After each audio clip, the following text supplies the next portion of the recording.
At tandaan po natin, minsan lang tayo dadaan sa mundong ito. Kung ano pong kabutihan o tulong na pwede natin gawin sa ating kapwa, gawin na po natin ngayon dahil hindi na tayo babalik sa mundong ito. Ako po ang inyong Senator Kuya Bongo, patuloy na magsiservisyo sa inyo. Dahil ako po'y naniniwala na ang serbisyo sa tao, serbisyo po yan sa Diyos. Narito si Bongo at tuwing maghahanap kayo ng isang kaibigang laging tutulong. Narito si Bongo kasama ng Pangulong Duterte.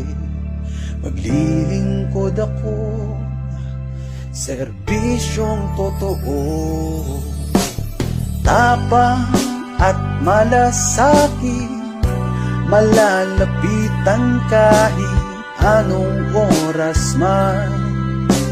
Ako'y inyong maaasahan, tapang at malasakit, sa'kin kayo kumapit, kaibigan nyo si Bongo.